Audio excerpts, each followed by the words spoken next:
Thanks for joining us for Conversations with Paul Brown. Our guest this week is Nikki Latimer, and she is Director of Community-Based Services. Tell me about growing up in Anderson, because you were born here? Born and bred in Anderson, South Carolina. Been here majority of my life, even adult life. What was growing up like for you? Growing up here, had single parent, my mom and dad, they're very involved. When you grew up, you had how many kids in the house with you? How many siblings you had? There was just me and my sister. So two of you? Yes. And where were you? Were you the oldest? I am the oldest. Okay. Yeah. Talk to me about your experience at Westside and the fun things that you all did back then. The group that I was in at Westside, we were like family. We looked out for one another. There wasn't a whole lot of things that are going on now within the school systems that went on when I was in school. Of course, you have bullying and all those types of things in school, but you didn't hear a lot of that when I was growing up. Was there ever any question when you were coming along that you were going to be going to college? Yeah, that was the expectation. What was the process like of you and your family deciding where you were going to go? Yeah. And who was going to have the privilege of educating you? Yeah. Several schools I got accepted to. So decided to go to South Carolina State, and I was there for 2 years. And ended up getting married, and I went back to school shortly after. Your experience in Orangeburg, Yes. would that have been the first time you were away from home, so to speak? Yes. How did you make that transition? Yes, it was an interesting transition. Just met a lot of different people. Culturally, you meet a lot of different people that you weren't necessarily exposed to. And also just learning to be on your own and kind of fend for yourself. It was a great period and also a great growing up period for me. At what point in school did you have a tug that this is what I want to do with my life? I ended up graduating from Anderson University. When I went there, I had 2 years left of my degree, and I changed my major to human resource and services, because prior to that, it was education. And at that time, I did an internship with New Foundations. Wow. Yeah, well, which it was Anderson Youth Association then. I was exposed to a lot of children that had significant needs. So I started as what we used to call a behavior interventionist. I was working one-on-one with a particular child. I didn't have a lot of experience, so I was real green to the process. And this child she was a handful. You know, there were some experiences that I did go through with her. But again, I knew that this is the route I want to go. This is the career I would like to build on, because I've always wanted to be in some type of career where I would be helping people. And I felt like, you know, there are a lot of children that need help, and I would really like to be a part of that. Tell me about your husband and your family. Okay. My husband and I met through a family friend. We were introduced. We have been married it'll be 20 years in August. Yeah, so he's an amazing man, has always been very supportive of me.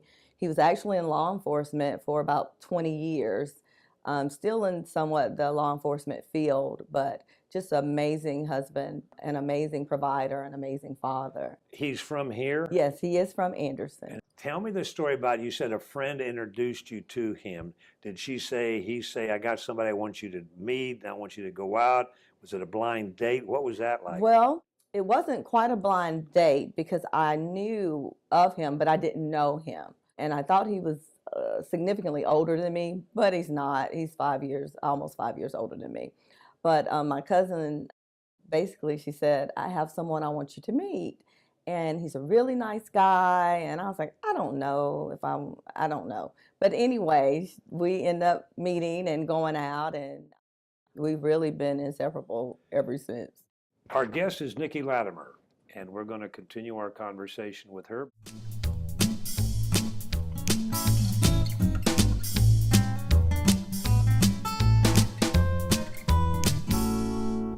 Welcome back to Conversations with Paul Brown. Our guest is Nikki Latimer.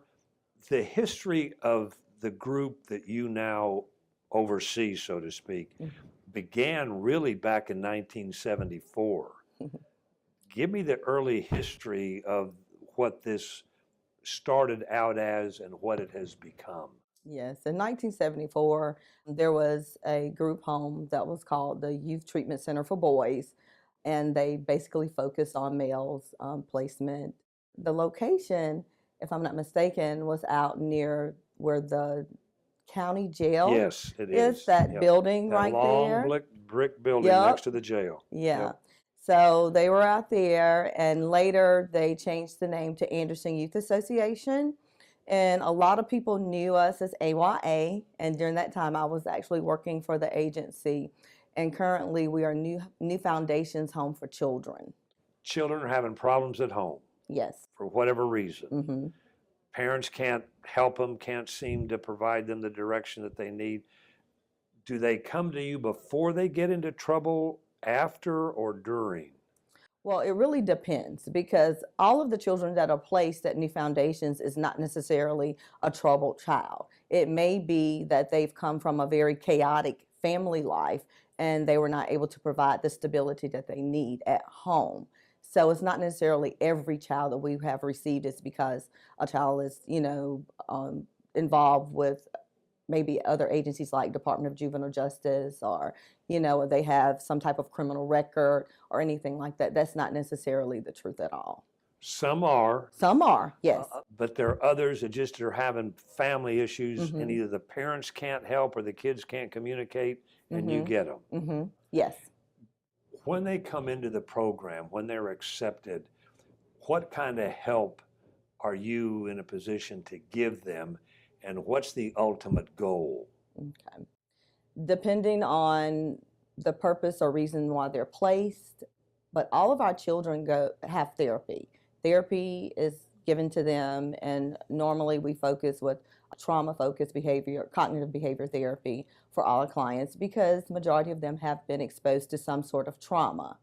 But nonetheless, when I say trauma, meaning there may have been some type of physical abuse, emotional abuse, some things that have occurred within their home situation or just their life in general, where it affects the way they handle themselves from day to day.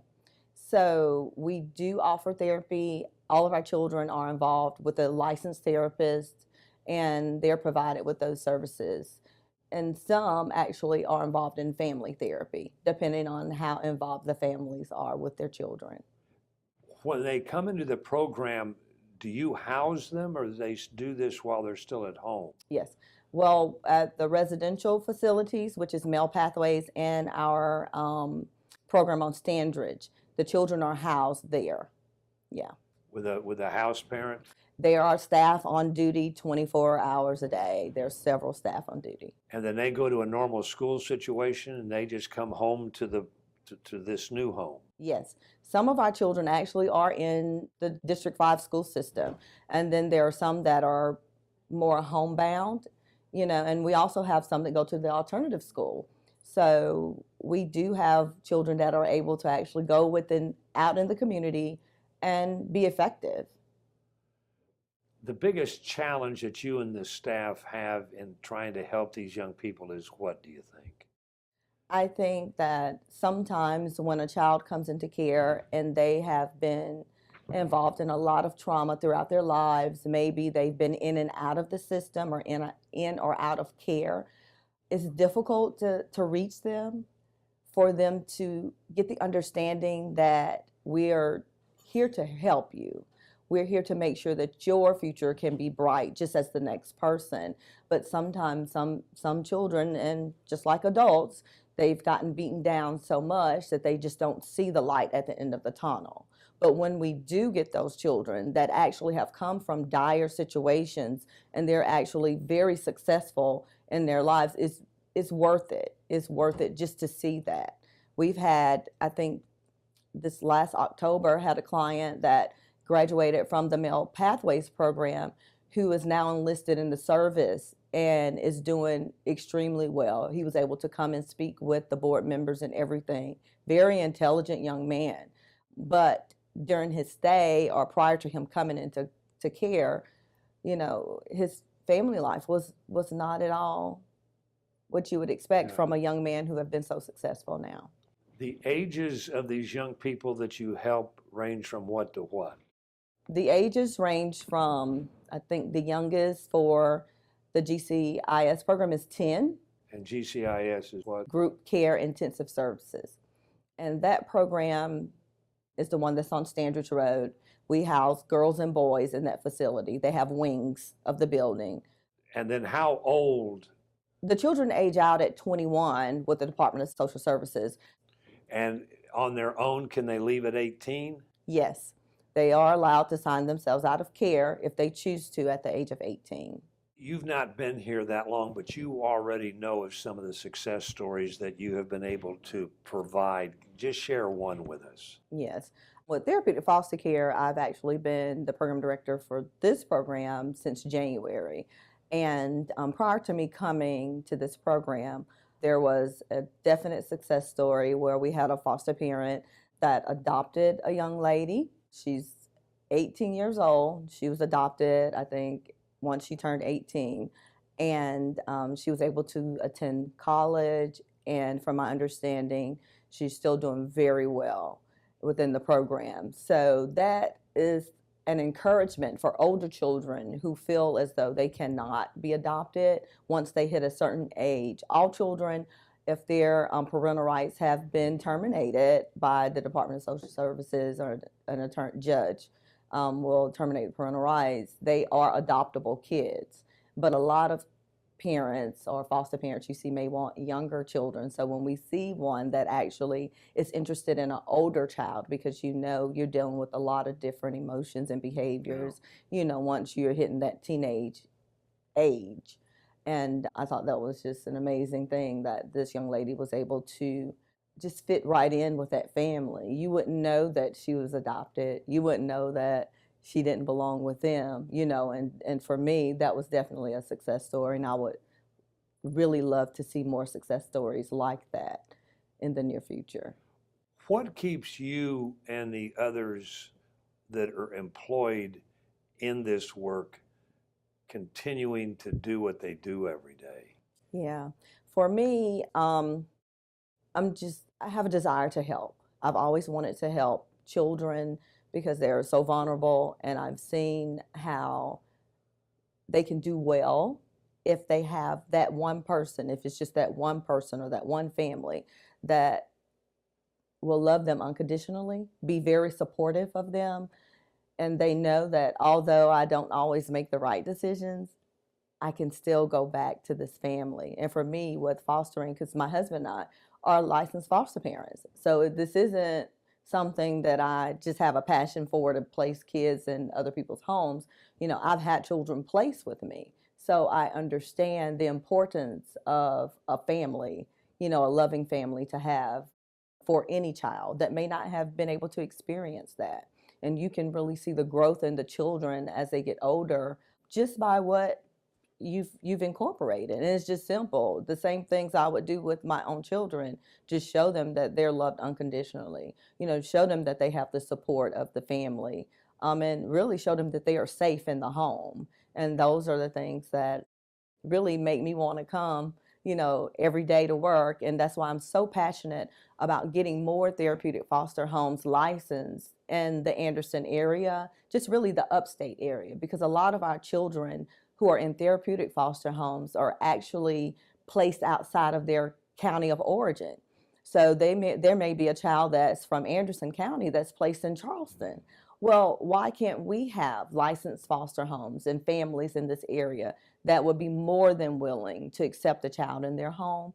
And maybe they just don't know about it. Maybe they still don't know the process. So that's why we're really doing this, to kind of get our name out there, to get more families interested and involved where they can get the training they need and understand that the children that are placed are not necessarily have the behaviors that their children may have. They may have other behaviors, but you have to be really patient and loving. And when they see that you really care about them, those children are actually able to fit right in with your family. We do provide services, in-home services for families, and we also have our Family Counseling Center, which is our mental health center where we provide counseling for families and children, and you're able to come in and set an appointment. Y'all are doing a lot down here. There's a lot involved. Nikki Latimer has been our guest. She is Director of Community-Based Services for New Foundations. We want to thank her for spending some time with us.